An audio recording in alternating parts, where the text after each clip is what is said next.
कराची में बरसात के रंग।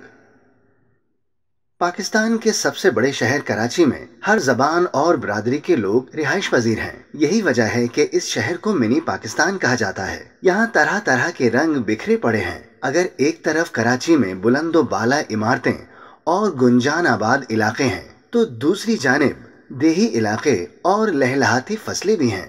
जी हाँ, कराची के जिले मलीर का एक हिस्सा देही इलाकों पर मुश्तमिल है, जहां मुख्तलिफ फसलें और बागात बकसरत पाए जाते हैं। सुपर हाईवे और नॉर्दर्न बाईपास से मुत्तसिल गिडाब का देही इलाका भी इनमें से एक है। यहाँ की फसलें जेर जमीन पानी से सैराब होती हैं। इस मकाम पर थद्दो और लठ डैम तामीर किए गए हैं, जिनमें खेर थर के पहाड़ी सिलसिले नदी नालों के जरिए बहने वाला बरसात का पानी जखीरा किया जाता है। इन डैमों से पानी की तरसील नहीं होती, बल्कि ये ट्यूबवेल और कुओं में जेर जमीन पानी की मिकदार बढ़ाने के लिए ही तामीर किए गए हैं। यहाँ सिंधी और बलोची बोलने वाले आबाद हैं। इन जबानों के मिलाप से एक नई बोली जदगाल बनी है। गिडाब के गोट में जदगाली बोलने वाले भी रिहाइश पजीर हैं। बरसात के मौसम में गिडाब का रंग निखर जाता है। यहाँ के रिहायशी बरसात के मुंतजिर रहते हैं और मूसलाधार बारिशें इनके लिए खुशी का पैगाम लाती हैं। शायद यही वजह है कि गिडाब के बाशिंदे शहर कराची वालों की तरह पीपल्स पार्टी से नाला नहीं हैं। ये बिलावल भुट्टो के मकौले को